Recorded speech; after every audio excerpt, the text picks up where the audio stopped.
Magandang araw po mga kababayan, mga kaibigan, mga kapatid dyan sa Arad. At salamat sa Diyos at nagkaroon naman tayo ng pagkakataon na harap-harap, even sa video lang. At ako ay nagpapasalamat at ay may panahon kayong pumunta dyan sa lugar na yan upang makakapagkinig ng salita ng Diyos. Kagaya ang sabi ko nung last time, sabi sa Romans 10:17, so faith cometh by hearing, and hearing through the Word of God. Kaya nga, yung pagpunta nyo dyan ay hindi nyo man lang napapansin ngayon, ay dyan tayo makakapakinig ng mga katotohanan na nagagaling sa salita ng Diyos at yun ang magbibigay sa atin ng pananampalataya. Kaya importante na tayo ay patuloy na nakikinig, tabayaan nyo lang yung mga distraction, pero sana ay magkaroon kayo ng ganun nga, pagkakataon na makabalik-balik dyan sa lugar na yan. At ibig ko lang malaman ninyo na, ewan ko kung napansin nyo, na hindi naman religion ang pinag-uusapan natin. Ang importante ay magkaroon tayo ng relationship sa ating Panginoong Diyos. At makakamtan natin yan dahil sa pagkakakilala natin, paniniwala natin kay Jesucristo. Yun po, kaya dahil sabi din sa Bible, sa 1 Timothy 2:5, sabi, for there is one God and there is one mediator between God and man, the man Christ Jesus. Kaya marami-rami tayong siguro nadidinig sa ibang panahon or sa nakaraan na sinasabi nila, kailangan gawin mo ito, gawin mo yan, para ikaw ay makapunta sa langit o makita mo ang ating Diyos. Pero, or maniwala ka dito, maniwala ka doon sa tao na yon, or sabi nga, nadidinig natin si Allah, si Buddha, at marami pang iba. Pero sabi sa Bible, isa lamang ang ating tagapamagitan sa Diyos at yun ay si Jesucristo. Kaya yun ang ating pinag-aaralan ngayon at sa aking mga mensahe sa inyo, paminsan-minsan ay nababanggit ko mga yan. Pero mapagdudugtong-dugtong natin yan sa end of the day. Kaya nga, magtega lang tayo na one of these days, mako-cover natin yung mga tanong nyo. Pero dapat, again, ulitin ko, isa lamang ang mediator, tagapamagitan between kay sa Diyos at sa ating kundi yan ay si Jesucristo lamang. Paano ba nangyari yun? Right? Diba? Kagaya nung last week din, nabanggit ko yung sa very familiar na verse, yung sa John 3:16. For God so loved the world that He gave His only begotten Son, that whoever believes in Him should not perish but have eternal life. Yun din ang katotohanan. Si Jesucristo nagsabi niya. Si Jesus mismo nagsabi niya. Kaya dahil sa pagmamahal sa atin ng Diyos, ay pinadala niya ang kanyang bugtong na anak upang tayo ay maniwala sa kanya. At pag tayo naniwala, ay mabibigyan tayo ng eternal life. Yun ang sabi niya. Right? Kaya nga malapit na yung mahal na araw, hindi na natin we will try to remember yung ginawa ni Jesus sa sangkatauhan. Siya ay napako sa krus ay para mabayaran ang ating kasalanan.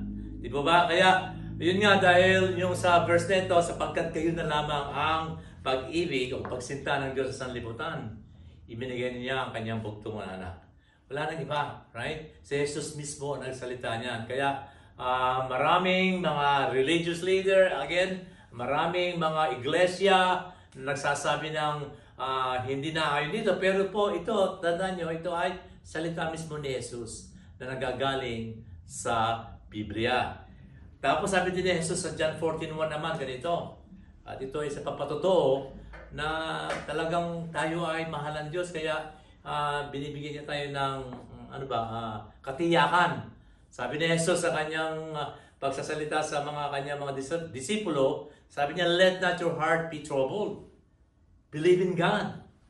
Believe also in me. Huwag kayong maglumihanan. Huwag kayong mag-alaala. Huwag kayong malito. Huwag kayong magluhan. Right?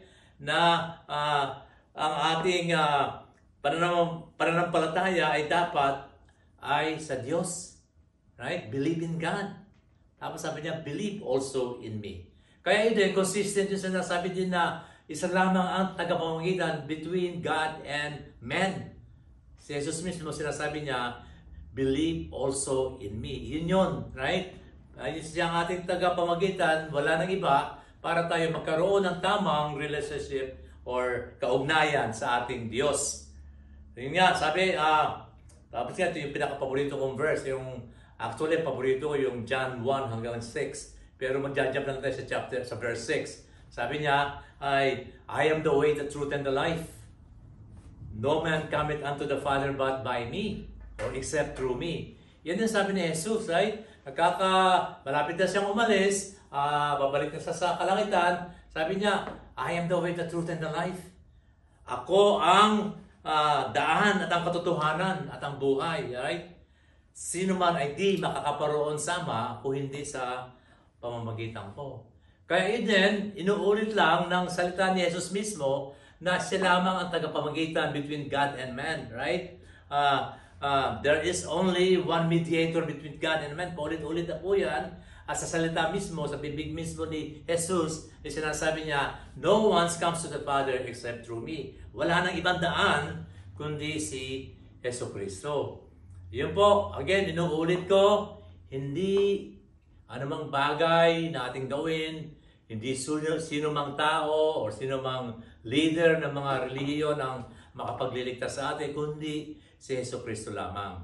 Iyan po ang tinuturo ng salita ng Diyos. At alam na alam ko, siguradong ako, iyan din ang tinuturo ng mga leader natin dyan sa Arad. Sina Pastor Yon, sina Brother Gabby, si Sister Liz, si Sister Christy. Lahat po na nangunguna dyan, ito ang aming paniniwala.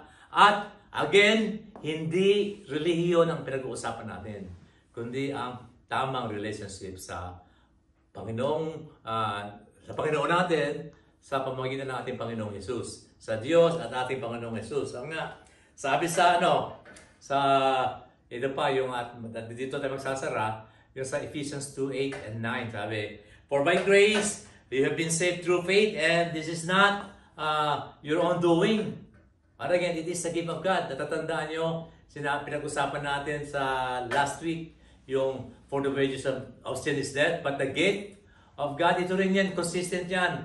It's not our own doing, but it is the gift of God. Consistent po yan sa napag-usapan natin noong nakaraan. Kaya nga, tapos yung susunod pa rito, sa verse 9, not a result of works, so that no one may boast. So, isipin natin, kung tayo ay maliligtas sa ating mga gawa, ay wala nang saysa yung pagkamatay ni Jesus. Si Jesus na walang kasalanan, si Jesus na perfecto, ay namatay dahil sa ating kasalanan, ay wala nang kwenta yung kung tayo ay may liligtas natin ng sarili. Kaya ano man ang ating gawin, sino man ang ating paniniwalaan, maliban kay Jesus ay hindi tayo makapagliligtas. So that not a result of works, hindi sa pamamagitan ng ating mga gawa, right? Kundi sa ginawa ni Jesus para sa atin. Nung namatay si Jesus para sa atin, tayo ay naging right sa mata ng Diyos.